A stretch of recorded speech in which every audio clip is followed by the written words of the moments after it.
We're on YouTube, so I'm talking, trying to find something to. Yes, of what the one that I was trying to do that. When you get done, type in Chris Rufo, RUFO, Seattle, about that. I wanted to pick up that article I did, and I don't know if I saved the link or I just had it up there on the deal. So yeah, you can. Those of you on YouTube are going to see how we prep the show, like 10 seconds before we go on. Ha ha ha. We're on Facebook Live, and as you know, the music is not coming on because we still do not have the capabilities yet. This is on day 3 of us trying to fix the where we can run the videos and stuff, and where we bring ones on Skype. But hopefully, and put it in the comments, and look in the comments on that, since you got mine up on one of these, or put it up on there or something, so we can watch and see if people can actually hear us today. Or we can do the 10-minute silencio like we did yesterday on that. I don't know. Maybe it's the heat. Maybe it's just people going absolutely stone cold crazy over all this coronavirus stuff. But man, we've been fighting some technical gremlins all across the board on this thing. Of that, but we'll soldier on that. We'll have Susan Shelley on at the bottom of the hour to update us on her greatest columns that she writes in a lot of newspapers on there. And plus, since she's also vice president of the Howard Jarvis Taxpayers Association, we'll touch on the odious Proposition 15 that is known as split roll, or the first real salvo. This is the first real attempt to destroy Proposition 13, the protections we all enjoy in California on that. So we're going to be fighting that battle in November of the tax raisers that want to attack that. And just because they're not going after houses, if they succeed, you can darn well bet that it will not affect that. Yeah, I think it's that Fox News one. Yeah, that's the one I want. Okay, that's close, but find his article on this on Chris Rufo in City Journal. That's the original. He might have it in Twitter, but yeah, yes, I think this is it. Yeah, I think you got it. Of that, we just touched on this one at the end of the day. That man, there's so much news going on, you just can't keep a hold of it. Donald Trump announced the Hispanic Prosperity Program today on that, and on top of that, he emphasized, and it was part of the stuff we talked about, so I'll touch on that a little bit. We talked about, we had a very spirited debate with Stephanie when she was in yesterday on that, about the schools and things that were going on. But as Trump said, in releasing the Hispanic Prosperity Program on that, he brought up the charter schools again. And who benefits the most from charter schools? And I hate this stuff, but it's become a lexicon in that to do Hispanics and blacks. And they're typically at the bottom of the scale in test scores and learning and that. And that's no slight on saying they're dumb or anything. It's something we got to work on. But if we don't address the problem, we'll never fix it. I will tell you, in Riverside County, I think, and this is pretty close in the stats, you have your standardized English and test scores, whether you meet the standard or not. And I think it's about, Asians are about 72, 73%. Whites, as they classify them, are about 65%. Hispanics are like 40, 42, and blacks are like 35 that only meet the standard. There's a big gap in there, and there's a reason why. And there's a lot of doing it, but charter schools. And the big lexicon that everybody starts out with, oh, charter schools only cherry pick the best students or whatever on that.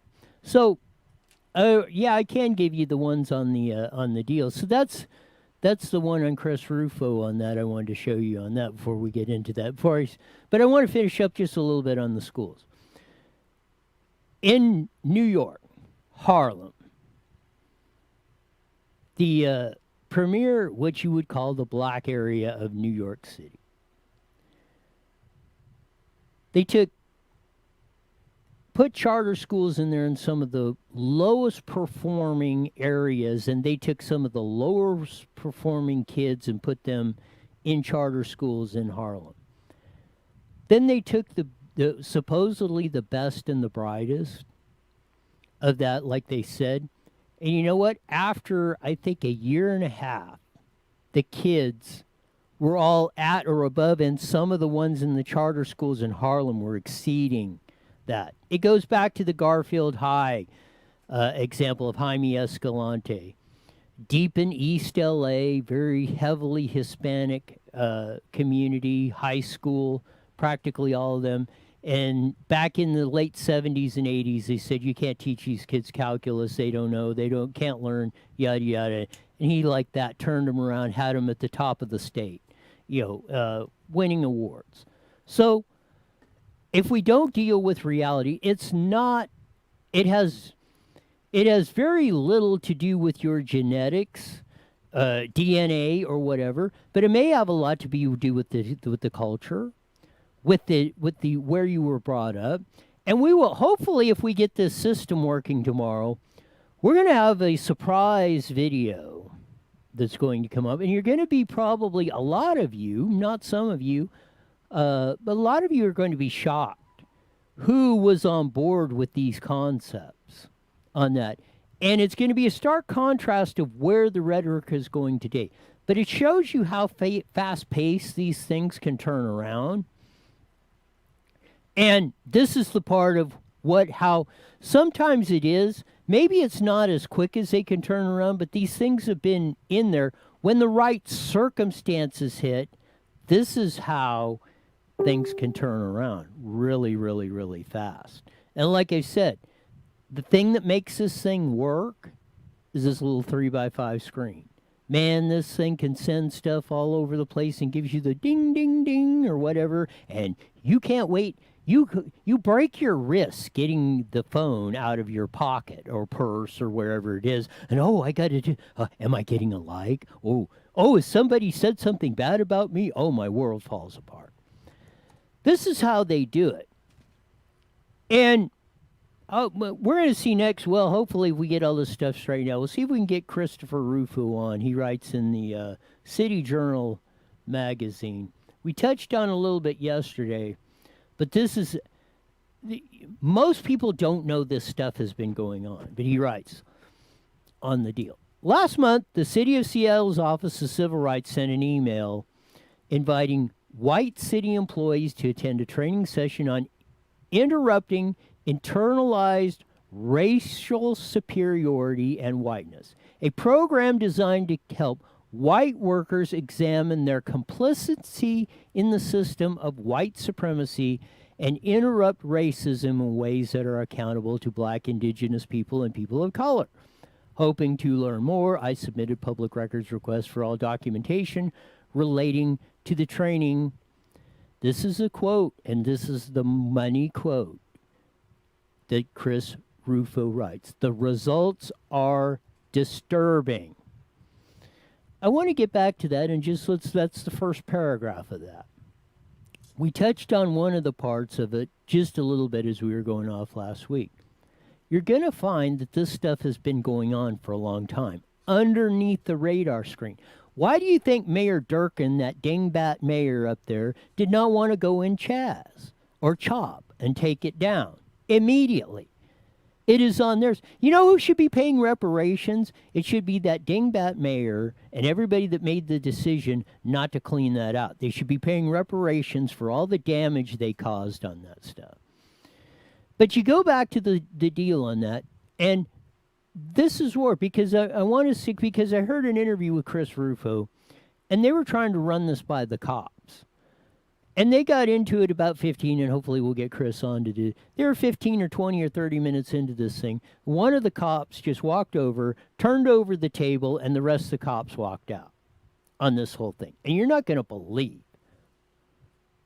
Most of you probably will be shocked that this is the one deal at the beginning. So Continuing to read. At the beginning of the session, the trainers explained that white people have internalized a sense of racial superiority, which has made them unable to access their, quotes, humanity, and caused, quotes, harm and violence to people of color. The trainers claim that, quotes, individualism, perfectionism, intellectualization, and objectivity are all vestiges of this internalized racial oppression that must be abandoned in favor of social justice principles. In conceptual terms, the city frames a discussion around the idea that black Americans are reducible to the essential quality of blackness, and white Americans are reducible to the essential quality of whiteness, and that is the new metaphysics of good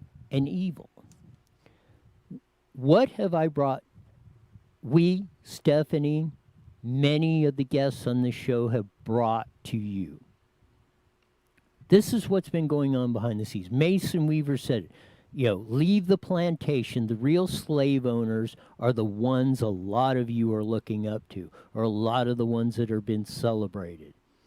And they're all in these New York, city and state, Como and de Blasio, Durkin and Inslee up in Washington, Mayor Yoga Pants Garcetti in L.A., and Governor Hairgel Gruesome Newsom, the governor of that. Portland, Oregon's a mess. Andy No's been doing that. Antifa's been destroying things all over Portland. Hardly a word is being said about it. Chicago. That, you know what? Jesse, you've heard a lot about probably this murder rate in Chicago. Yeah. Per capita, who do you think has a higher murder rate? Chicago, Illinois, or San Bernardino, California? Chicago. Wrong. No. You guessed Chicago. San Bernardino actually has per capita a higher murder rate in that. Give me a guess. The highest murder rate city in the United States per capita. Don't say San Bernardino. No, it's not San Bernardino. Okay. Give me a guess. Quick. New York City. Wrong. He guessed New York City. St. Louis, Missouri. Really? By a long shot. But you don't hear about that. The numbers are big in Chicago because the population is big. I mean, what are they, like the third biggest city in the United States, something like that? They're up there, in New York, I think Los Angeles, Chicago, or it could be reversed on that. But they're like right in the top three. But the numbers are big because you hear 600 are murdered. 62 in San Bernardino. But you correlate that because there's only 30,000 in San Bernardino versus 4+ million in Chicago. So you break down the numbers on that, and you do it per capita. That's why I say that Mark Twain said it best. Figures never lie, but liars figure. So if you just look at the aggregate number, Chicago's going to dwarf San Bernardino. But you don't see that in the numbers per capita. San Bernardino actually has a higher murder rate than Chicago, right here in the Inland Empire. So I can see why the cops pulled this stuff, because they're thinking, we're not doing on stupid on this stuff.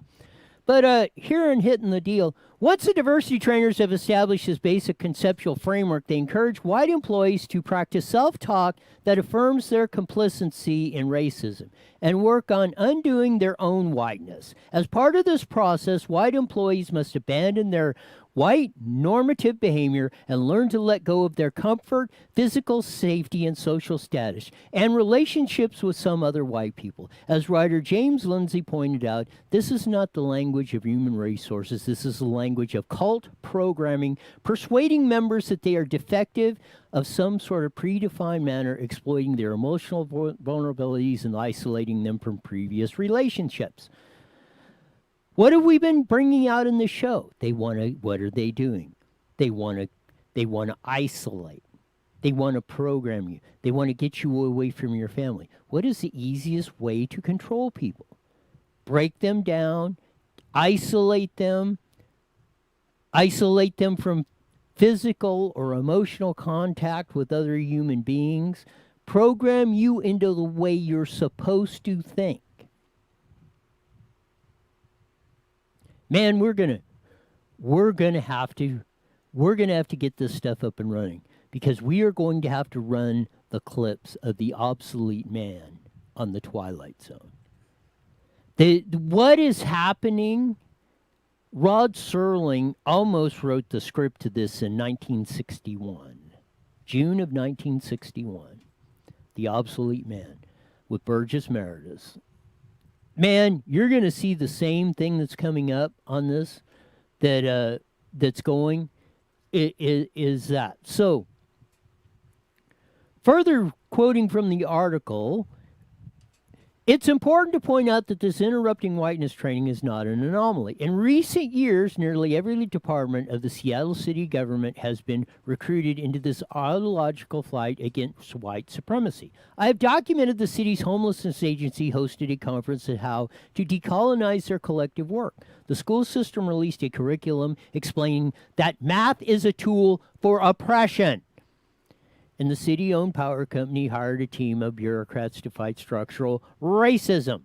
And within their organization, dozens of private companies now offer diversity training to public agencies. The idea that whites all have unconscious, implicit bias that they must be vigilantly program themselves to overcome and have become the article of faith across the corporate boardrooms, academia, law enforcement agencies, even though the premise is unscientific and impossible to verify. So how do you argue it?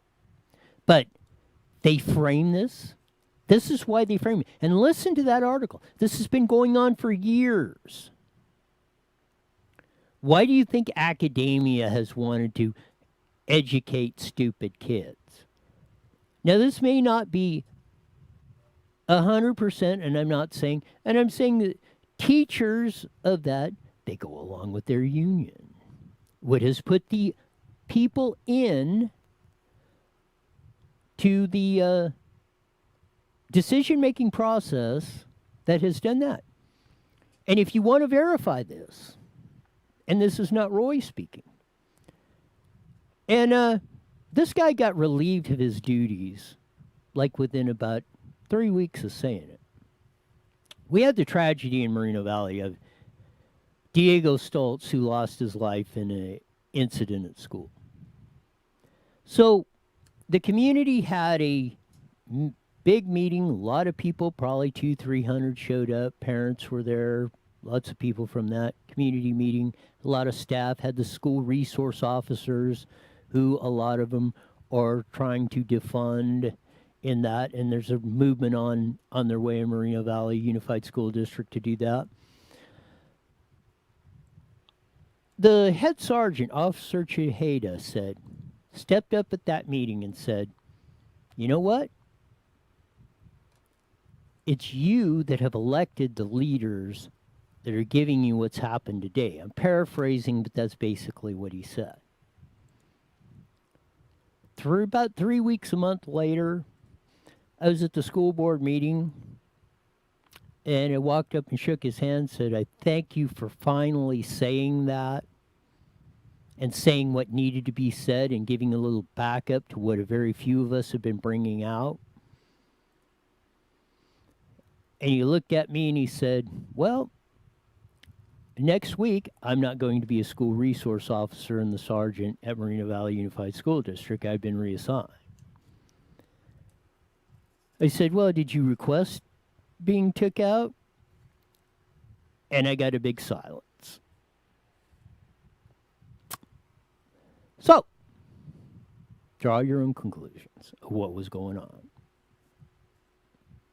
But this stuff has been going on, and when you speak out, you get the brickbats thrown at you. You get the questioning. You get the attitude from those elected officials that are sitting up there on those daises. Further quoting from Chris Russo's article, the end game is to make Seattle's municipal government the arbiter of the new orthodoxy, and then work outward at the end of the session on internalize, racial superiority, the diversity trainers outlined strategies for converting outsiders and recommended specific practices for interrupting others' whiteness. In effect, activists have organized an ideological pyramid scheme using public dollars to establish their authority within government, using that authority to recruit others into the program, as Lindsay writes. The goal is no longer to indoctrinate what is right think and wrong think. It is to make the subject's thinking completely in line with the view in the world described by the cult doctrine. So, I want to hear the argument of what I have been saying and brought out in this show about the systemic racism term that keeps thrown out, or the, oh, you're a racist, you're white, you're a racist, you're superior, this is that. We got to cut you down. We got to cut you down because we don't want this. As Lindsay writes again, I'm going to read. The goal is no longer to indoctrinate on what is right think and wrong think. It is to make the subject's thinking completely in line with the view of the world described by the cult doctrine. Why do you think they did not want to, in Seattle, they did not want to bust up Chaz and Chop right off the beginning? Why do you think they let the riots go on in California to New York and everywhere in between? This is not about George Floyd. This is about the cult doctrine, and you got to worship the state.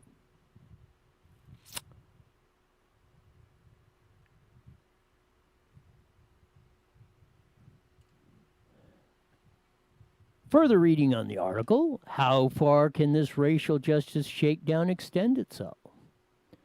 The new radical orthodoxy has seen exponential growth in the past few years and proved extremely difficult for local governments and elite institutions to resist. The movement and the key rhetorical premise is designed as a trap. If you are not an anarchist, if you are not a racist, you must be held to account. Skeptics might dismiss Seattle's interrupting wisdom training as West Coast oddity, but as part of a nationwide movement to make this kind of identity politics the foundation of public discourse. It may be coming soon to a city or town near you.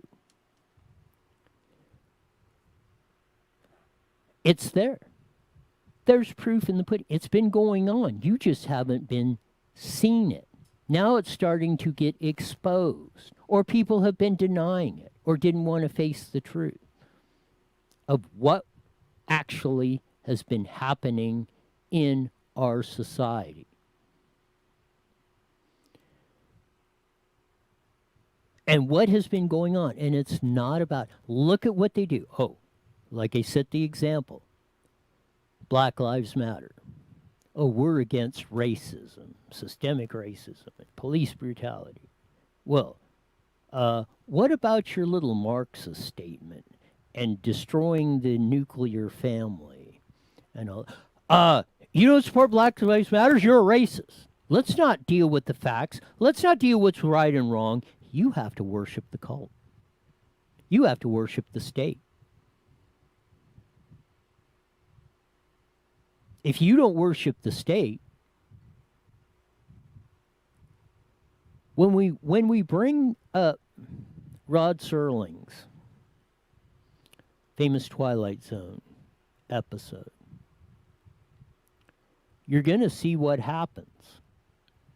And it's very, as most of the Twilight Zone episodes, it takes some really neat twists to it. But the bottom line, there's been a concerted effort. It's been going on for decades. It's been to destroy America. It's been to destroy your opportunity. It's to destroy the way of life. It's designed to make you a member of the cult. It's designed to make you a slave. I've said this before. the 21st century slaves in America have been all of the illegal immigrants. Because as the late Phyllis Schlafly said, Democrats want the vote, Republicans want the cheap labor. And why I say that? Because they could abuse the illegal aliens, make them work for next to nothing, no benefits, 80 hours a week for $2-3 an hour. And if you don't do what the slave master says or the employer, we're shipping you back to Mexico, Guatemala, Peru, or wherever you came from. So you shut up and take it. Well, you might not be in shackles and chains. That was the new threat. And if you think this didn't start, none other than Cesar Chavez, head of the United Farm Workers, and go back and read in history, and I want somebody to dispute this if it's not true. He was one of the biggest ones that was against illegal immigration because he said it came in to undercut the wages and working conditions of people in the fields. And the reason the farmers did that, and this is what's going on in the 50s and 60s, is because they could get them to work cheaper.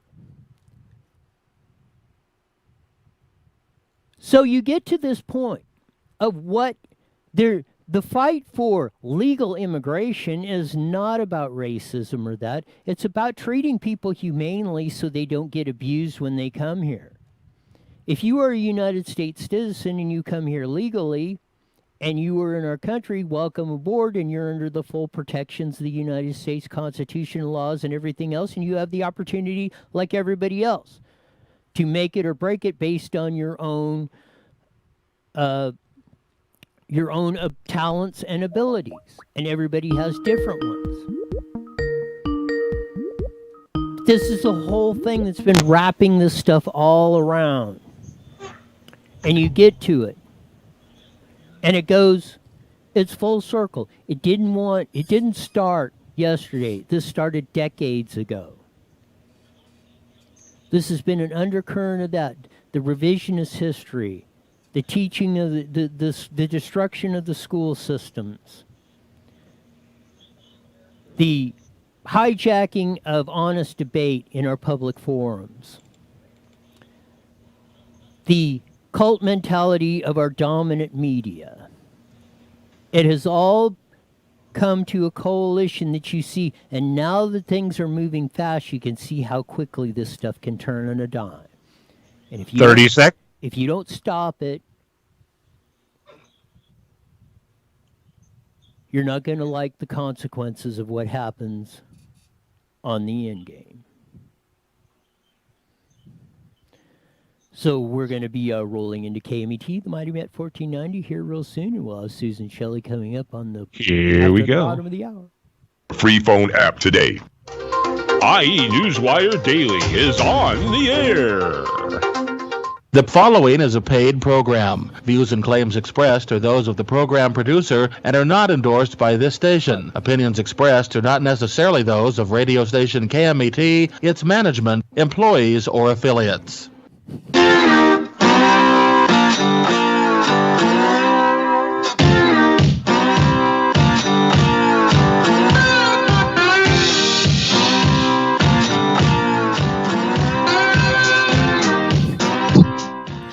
Well, we're going to fake you out a little bit on the deal coming across on the Mighty Met 1490, which is able to play our intro music on that. So those of you that missed it on that, we've been having a little technical difficulties, but we at least been able to get out the last 3 days and do some of our show of that on the video. We just haven't, that we'll get it worked out on that. But again, on a Thankful Thursday, we're coming to you on the Mighty Met, as we said, 1490 KMT, broadcasting all across the Inland Empire, and as we do every day from 5:30 to 6. And those of you that are continuing to watch us on video on IE Newswire daily on Facebook and YouTube, where we are on every Monday through Friday from 5 to 6. We just went really through the cult programming in Seattle.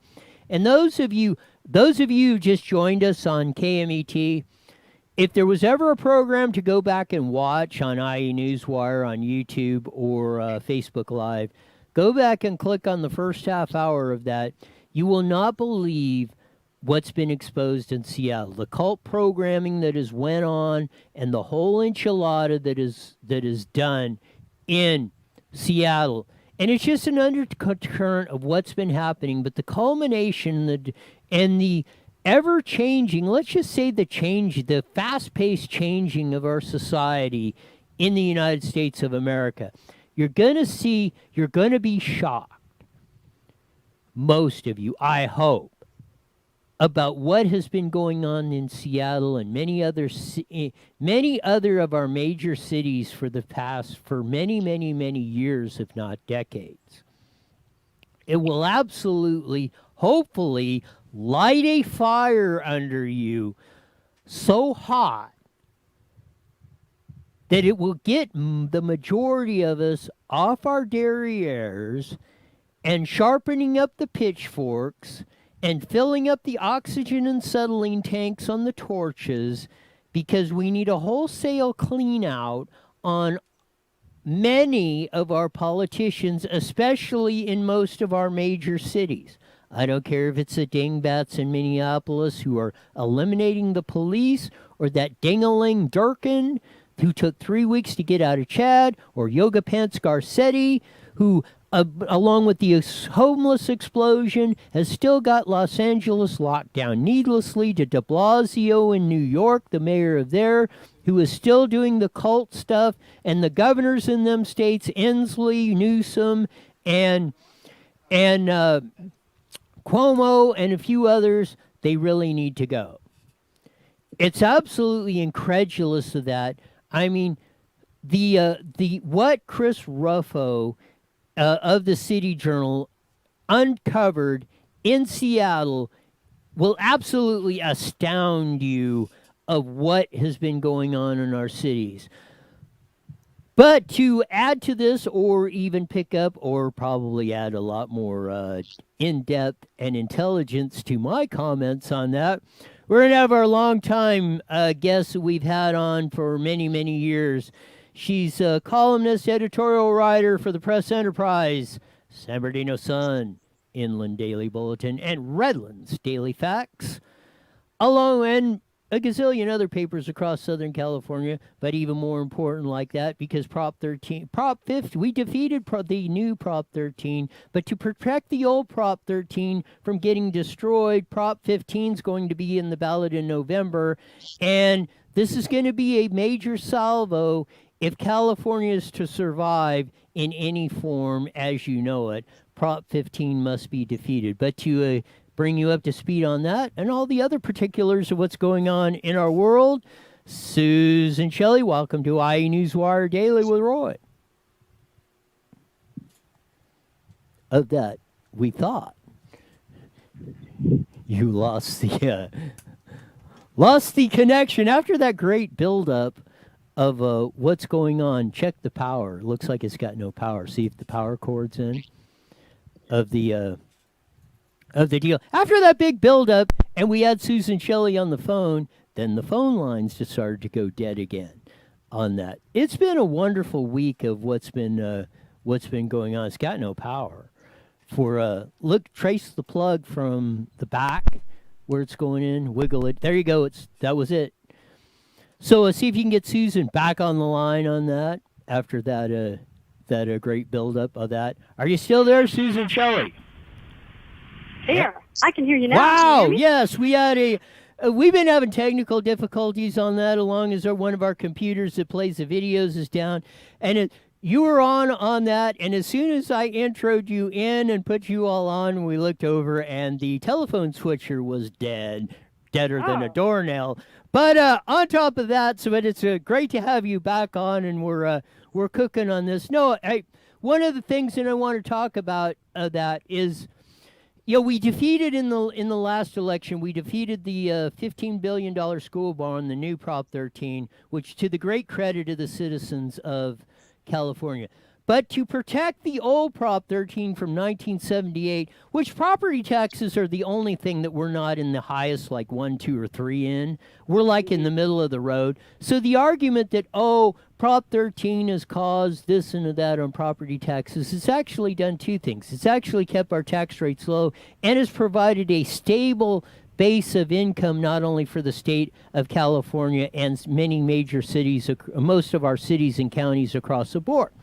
But there's a new effort out there to destroy that. And the first, again, this is incrementalism.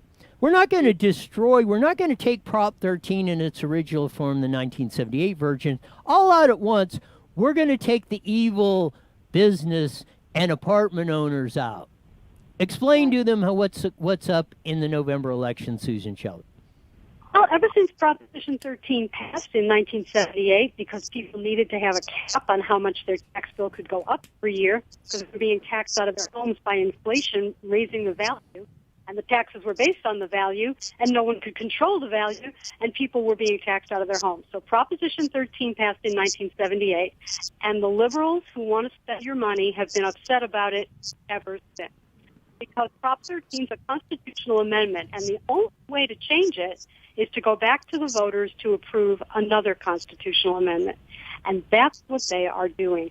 They have been polling and trying and thinking and working on it, and all the efforts so far have failed. But this time they've got this on the ballot, and it will revoke Proposition 13 from business properties. So there you go. Divide and conquer is the strategy. First, they're coming after the business properties, and they're going to tell the voters, oh, they're evil businesses that are not paying their fair share. And then what next? When that doesn't raise enough money, what next? Us, the rest of us, everybody else is who they're going to come after. So here's how it works. Currently, when you pay your property tax bill, you are paying on the fair market value of the time of purchase, and it can only go up 2% a year. So if you bought a home 20 years ago, instead of the market value today being your tax base, your original purchase price, adjusted for inflation, but no more than 2% a year, is what you're paying taxes on, and it's 1% of that. And before Prop 13, by the way, the statewide tax rate was 2.67%. So you'd be paying more than double what you're paying under Prop 13 if we still had the old system. So you pay on the fair market value at the time of the change of ownership. And now this measure, which is Proposition 15, 1.5, mark it down, Proposition 1.5, would destroy Prop 13 for businesses. And they would all be reassessed to market value, and they would owe taxes on the market value of their commercial property. And that will mean all these businesses are hurt in California at the same time. They would all have higher expenses. They would all be squeezed, and coming out of the COVID thing, it's a terrible idea. It was never a good idea. Now it's a terrible idea to burden businesses that are trying to drive the economic recovery forward. This is just devastating. It's just a terrible, terrible proposal. Proposition 15 on your ballot, vote no. Are you there? Did I lose you, Roy? Well, our technical stuff is really going good today, but yes, exactly. Vote no on this. And as you said, it's the divide and conquer. And I don't know if you've heard Chris Ruffo. He writes in the City Journal, but if you've never went back and looked at that, go back on Newswire on YouTube or Facebook Live. Listen to the first half hour of this show. You're going to see what's been working on the divide and conquer. And when Susan Shelley tells you this, look at what the indoctrination of what's been going on in Seattle for years, if not decades, and many major cities across our country are doing. And then if you had a doubt of what Susan Shelley just told you, I think that will erase any doubt of it, because this has been a systematic. They have been, especially in California, the evil forces have been, since 1978 in November, when the citizens of California passed this, there has been a contingent out there, starting with teachers' unions, which in 1988 passed Prop 98 and then 111, in that destroying the GAN spending caps on that, and on and on and on, and the destruction of our, as California being number one in economics, education, and practically everything else down to the bottom of the list. And if we continue to let this go and we don't rise up and demand of our public officials to fix this, or we are taking you out, not literally, but theoretically, with pitchforks and torches with our votes, whether that's being voted at the ballot box or recalls or whatever means we have to. This is how far we are into this. To me, and I'd like to have your take on it, I think we're like at this critical mass point where things are moving so fast. If we don't stop the runaway train going down the hill, I mean, I don't want to see the destruction and the crash at the end. Well, it has to be stopped, and it can be stopped. Everyone will have a ballot mailed to their house this time because of the COVID emergency and a new law. So everyone you know who's a registered voter will get a ballot. So do this. If you know people who don't typically vote for whatever reason, maybe they're not even registered, tell them they can go online and register to vote and save their own houses from being taxed out from under them, because this is really important. That's where this road leads that they're trying to put us on, and we're going to turn around right now and go away from tax increases.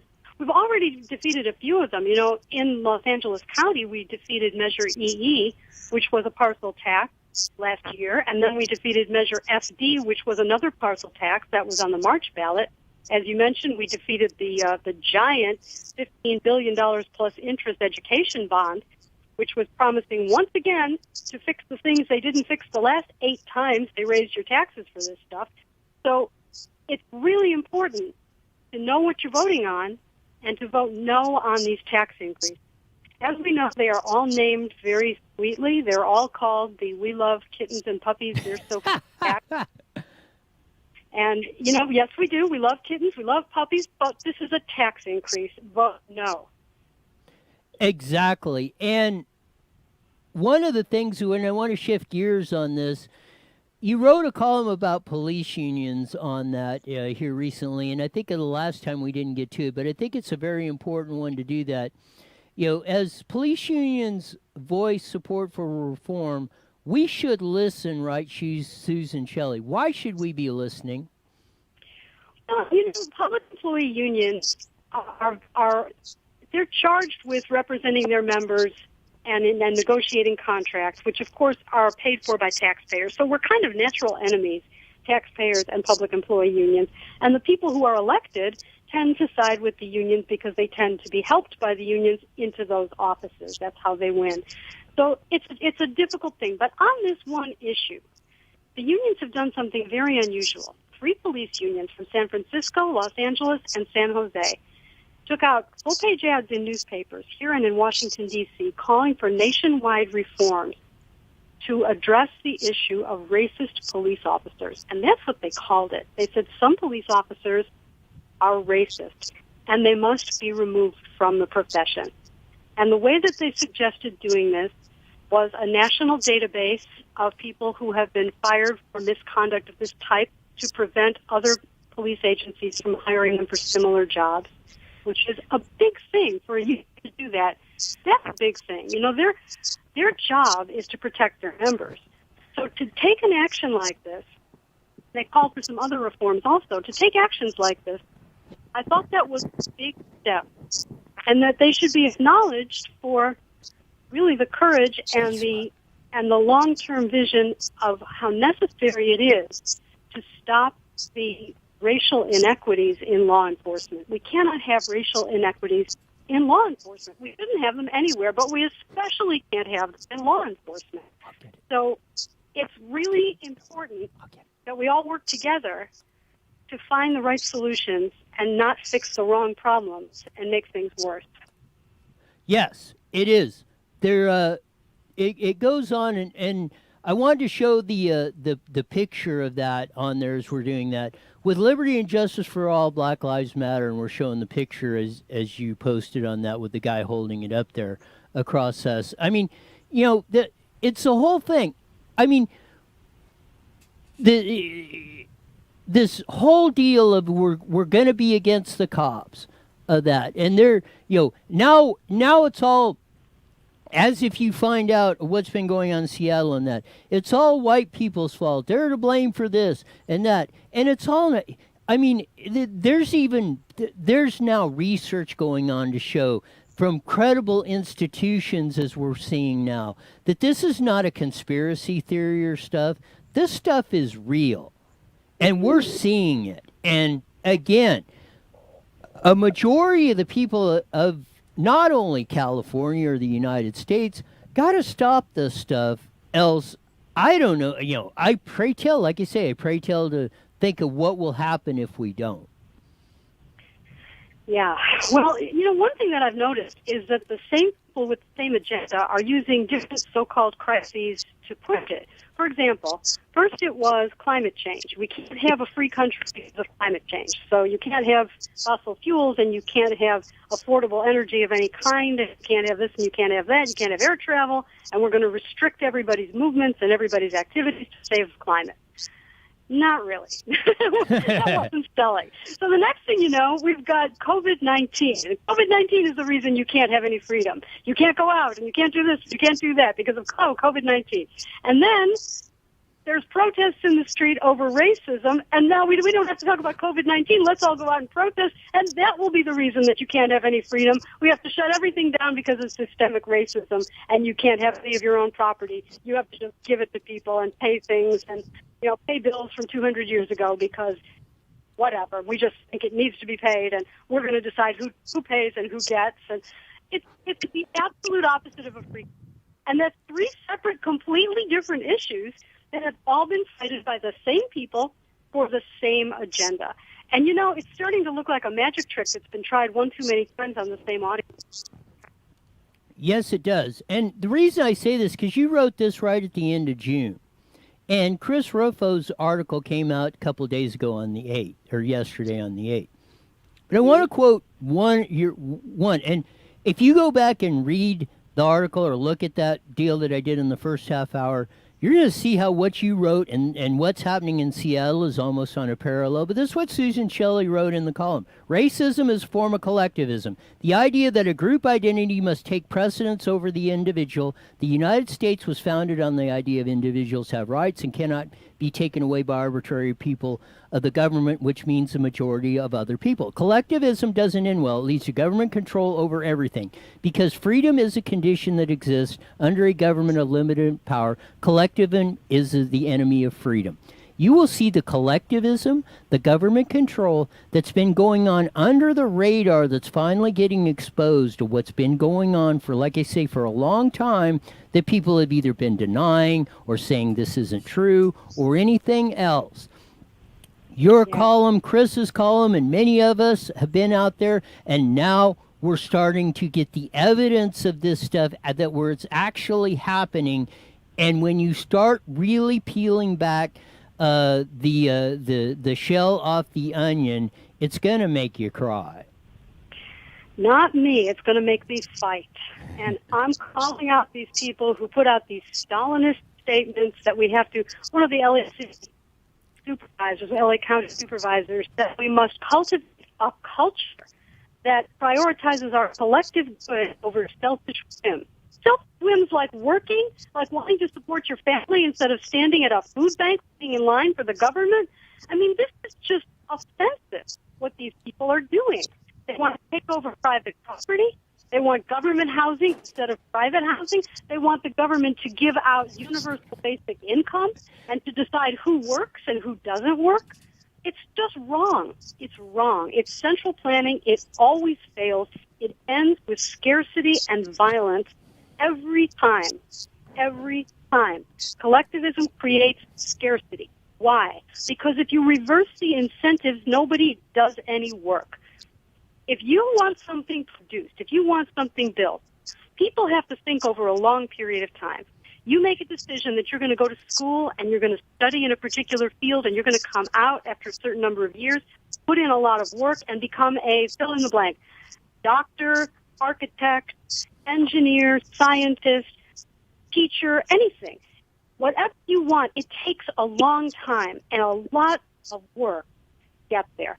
And that's true every field. Some people make it look really easy, like baseball players make it look really easy. It's not easy. If it was easy, everybody would do it. So all of that work that you put in, why do you do it?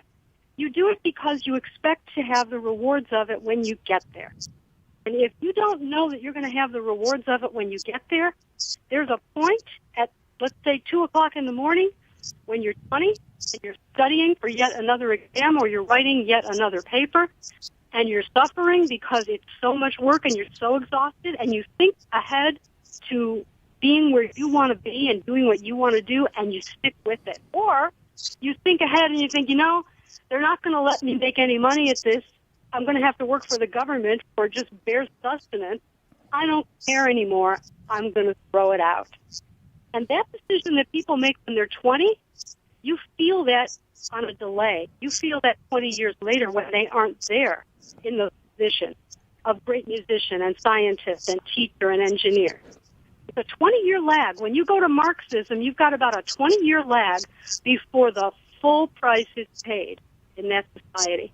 And this is why Venezuela failed and China had economic failure until it brought in capitalist reform. And all collectivist societies fail economically. And people get really cranky about it, and you have violence and social strife as people accuse each other of not doing enough or not doing the right thing or taking too much or not doing things the way it ought to be done for the collective good. Everybody's got an opinion about what the collective good is. Well, guess what? In a free country, individuals decide for themselves what's good and what's for them and their families. And as long as they don't hurt anybody else, that's the way it is. It is, and on top of that, just on that, if you get out of high school and you got to bust your butt waiting tables, and mom and dad are working a second job, and even if you are, they're gonna have a boot up your rear end and make sure you finish that. And I bet you're not going to be studying Mongolian basket weaving and going on 8-week vacations in Europe and all this, all on the taxpayer's dime. And then it's all free, and we'll just we'll just get rid of the student loans and all this other stuff, and everything is just a big giant party. That's why, as Susan Shelley says, collectivism and this whole idea fails because one word and one word only: it is unsustainable. We have about a minute left. I'll let you wrap it up. Well, I think everybody out there should sit down right now, vote no on Proposition 15, which is the split roll property tax. The attack Proposition 13 is here. This is the year. It's on the November ballot. You've heard about it before. It was threatened in March, but this is the real. Proposition 15 is attack on Prop 13. So no on 15. And join the Howard Jarvis Taxpayers Association. We will keep you informed about everything for the election and everything in the legislature that they're doing to try to raise your tax. It only costs $15 a year to be a member, but even without being a member, sign up for the emails and be informed. hjta.org. We will keep you up to date on everything that affects your future.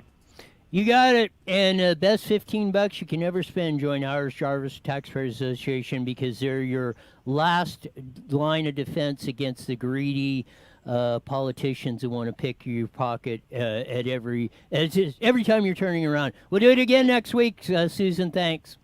Thanks, Roy. Take care. There you go. That was a pretty good show. I mean, probably one of the most important ones we did. I think all of them are. I mean, it at least gives me a little bit of hope, a fighting chance. At least we're starting to expose that, and I hope it sinks in to a majority of the folks, and they say not no, but hell no of all this ridiculous stuff. And really, the bottom line: do you want the opportunity you have in the United States of America destroyed? That's about where we're at. And there's some forces that are hell-bent on doing it, and they're going to do it at your peril and for the benefit of them. And that's the bottom line in this. So you can throw away all the racist rhetoric or all the this or the green this or the we're going to save the planet and you're destroying it stuff. It's all a bunch of poppycock on that. So we're getting ready we'll wrap up the week and usher in the weekend. Tomorrow on Fast Friday, Stephanie will join us, and we'll have the important stories, or maybe we'll kick in what's left of the fun that's out there in the world that seems to be going away, but we'll try and find some of it in there. So until tomorrow, see ya!